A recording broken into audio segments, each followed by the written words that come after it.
Yo les gars, j'espère que vous allez bien. Aujourd'hui, on se retrouve pour une petite vidéo. On va faire une tier list des meilleurs animés du printemps 2025, donc les meilleurs et les pires forcément. Et du coup, commençons sans plus attendre. Bon, du coup, je vais expliquer les différentes parties de la tier list. Donc pas regarder, c'est ce que j'ai pas vu, c'est nul, S c'est bien, et banger c'est tout ce qui mérite d'être regardé, même en dehors de la saison. Vraiment, c'est en mode c'est tellement bien que tu le conseilles n'importe quand et ça vaut le coup d'être regardé parce que c'est trop bien. Du coup, commençons par Apocalypse Hotel, que je vais tout de suite mettre en 7ème parce que c'est original, intéressant de voir un hôtel abandonné qui va au final être visité, il est mené par des robots, tout ça, une histoire un peu bizarre, mais originale, une animation assez sympa, mais au final un truc pas suffisamment intéressant et qui finit par être ennuyant, franchement assez ennuyant, donc je conseille pas forcément de regarder Apocalypse Hotel. Ensuite, Catch Me at the Ballpark, que je vais mettre en B tier, parce que c'est un animé plutôt chill. En fait, on est dans un stade de baseball où on va suivre l'aventure autour de ça, c'est-à-dire la vendeuse qui vend des bières et ses petites rencontres du quotidien et toute la vie autour du stade en fait. Donc plein de petites histoires, mais rien de très concret à part ça. Des histoires, des relations qui avancent pas plus que ça. Donc ben voilà, un animé chill à regarder et c'est tout, et ça va pas plus loin que ça. Maintenant, Can a Boy Girl Friendship Survive? Donc c'est un animé de romance où il y a une meuf, un mec qui sont meilleurs amis et au final est-ce que ça va tenir en tant qu'ami du coup. Je vais le mettre du coup en S tier parce que l'animation pas top, l'histoire au final assez banale sans être non plus trop banale. Je pense que je le mets là parce que j'ai beaucoup rigolé devant. Vraiment un animé qui n'est pas forcément fait pour faire rire, je pense, je sais pas trop. Et pourtant qui m'a fait beaucoup rire, vraiment chaque épisode. À part l'épisode 4 qui était vraiment nul à chier. Mais à part celui-là, super animé de cette saison. Où vraiment j'ai beaucoup rigolé, des relations très drôles. Surtout les personnages secondaires d'ailleurs. Donc voilà, un animé sympa à regarder de romance. Maintenant, Please Pet Demon Takamine-san que j'ai regardé pour la science. C'est une meuf qui remonte dans le temps en se déshabillant.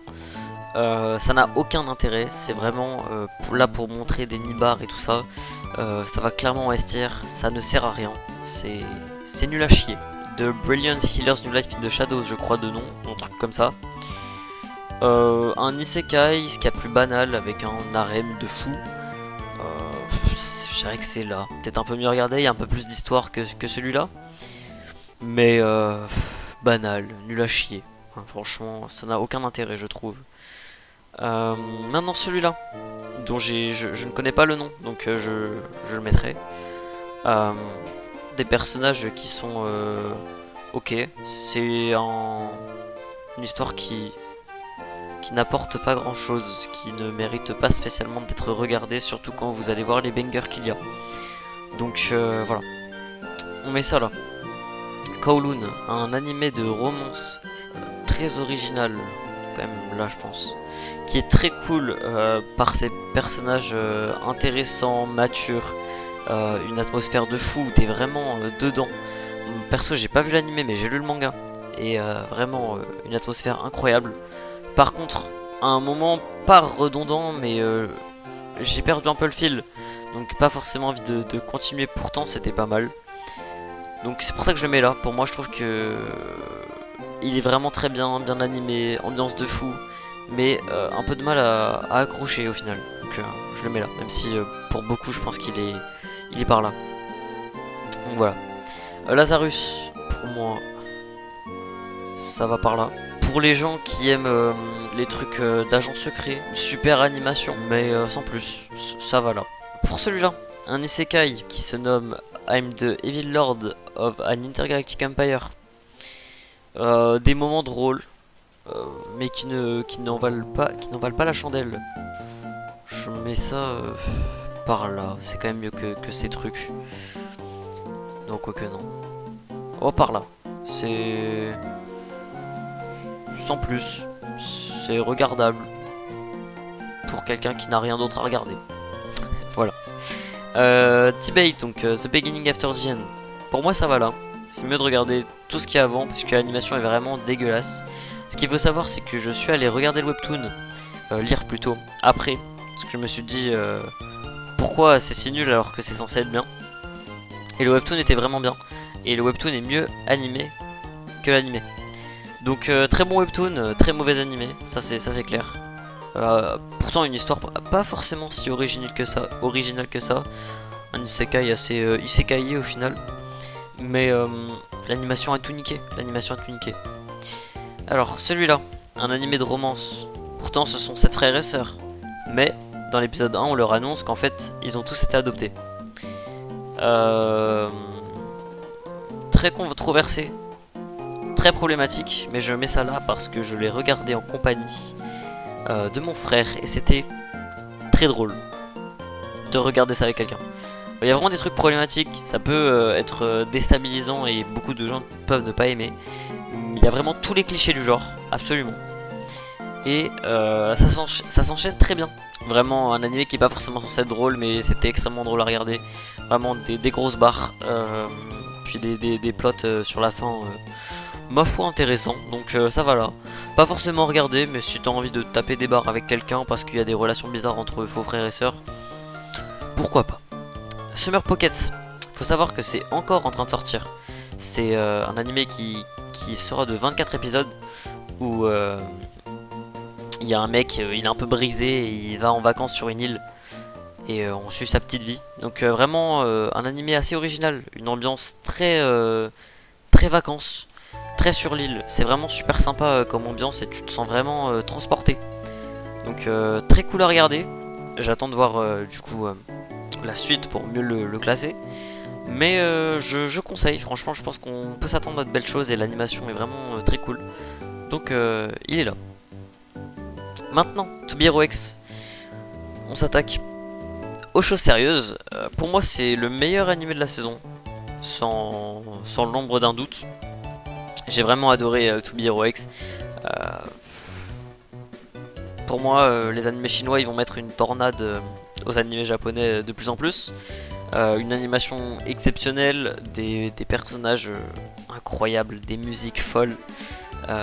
C'est vraiment l'animé qui m'a le plus transporté de la saison. J'ai vraiment kiffé chaque seconde de mon visionnage. Je ne peux que reconseiller. C'est vraiment incroyable. Et si jamais vous avez du mal avec les voix chinoises, il y a une très cool VF, ce qui est rare. Et des voix japonaises sinon dessus. Donc pour moi absolument regarder n'importe quand. Allez regarder vraiment, c'est très cool. Maintenant, Uma Musume Cinderella Grey. C'est un animé de filles juments qui font la course. Et malgré un plot assez étrange, c'est très cool. Donc on va mettre ça là, même là. Franchement c'est très bien. Un animé drôle, un esprit shonen très cool. Puis une histoire où au final tu t'attends à rien. Ça en vaut totalement le coup. Ça me fait penser, je crois que j'ai mis un animé là que j'ai vu. Ok, je suis aveugle. Du coup, celui-là, Rock is the Lady's Modesty, que je vais mettre tout de suite ici. C'est un animé où il y a des filles qui sont nobles, qui ont vraiment des normes et des valeurs assez... oui, la noblesse. Et qui en fait se retrouvent ensemble pour faire du rock. Et t'as un contraste de fou entre les meufs toutes... ah oui, tout va bien, Royo gozaimasu, tout ça. J'écoute que de la merde. Et les meufs qui se déchaînent derrière, extrêmement drôle. Pour moi, c'est vraiment un des animés les plus drôles de la saison, les plus fun à regarder. Un indispensable, je pense. Pour moi, il révolutionne pas le genre, mais il t'apporte un truc que t'attendais pas forcément, mais au final, dont t'avais besoin. Maintenant, MHA Vigilante, c'est donc un spin-off de MHA si vous ne savez pas. On voit un petit peu le côté dark des héros. J'hésite entre par là, ici. Ouais, en vrai peut-être comme ça. Pour moi c'était bien mais sans plus. J'ai bien plus préféré MHA. Je sais que l'animé il y a plein de gens qui trouvent que c'est un peu chiant. Perso j'ai lu les 41 tomes, j'ai pas encore lu le dernier. Mais j'ai kiffé, j'adore MHA, après je lis depuis très longtemps, depuis le début. Mais pour moi, Machin Vigilante, je peux comprendre qu'il trouve son public, mais je ne suis pas forcément là pour ça. Même si l'animation, tout ça, c'est très incroyable, ça fait très comique. Comics, genre les trucs américains quoi. Donc sympa, mais peut-être pas pour moi.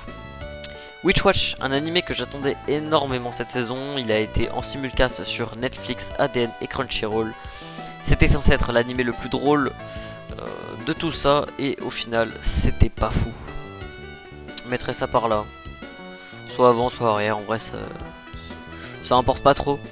C'était drôle à certains moments, mais au final, c'est assez épisodique.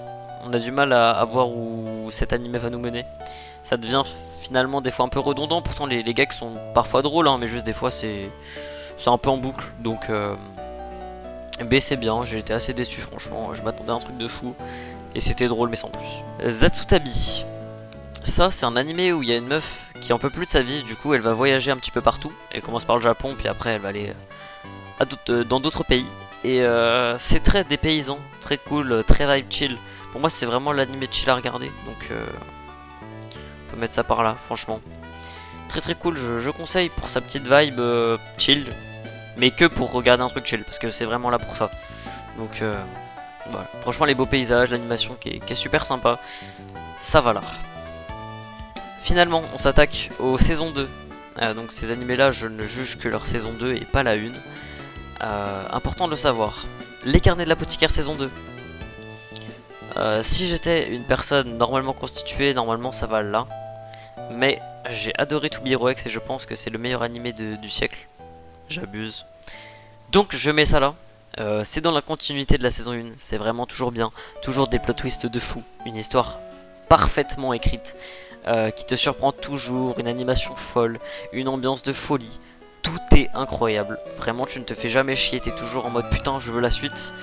Il mérite amplement sa place et il mérite d'être regardé, parce que c'est vraiment un des meilleurs animés, toutes saisons confondues, franchement. Et finalement, on finit avec Haren-san Wakarenai je crois, un truc comme ça. Un animé humoristique de romance entre les deux petits personnages ici. C'est absolument dans la continuité encore une fois de la saison 2. Si vous avez aimé les gags de la saison 1 qui sont pour certaines personnes redondants, mais pour moi absolument génial et très très drôle, j'ai vraiment kiffé ma race.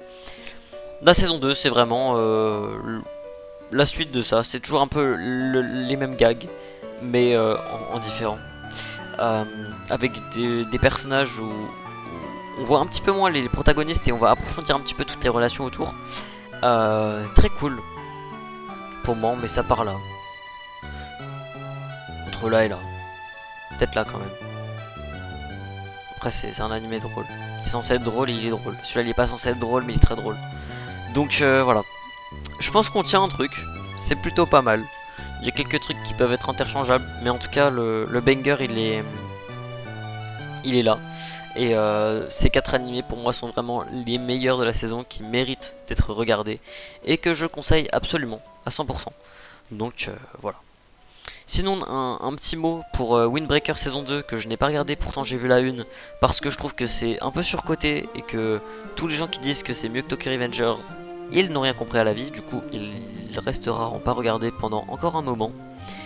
Sinon, Shoshimin série, je crois que ça s'appelle la saison 2. J'avais vu la 1, vraiment super. Je regarderai sans aucun doute la 2 parce que c'est vraiment très cool. C'est un animé de détective super bien animé, des personnages assez intrigants donc vraiment très sympa.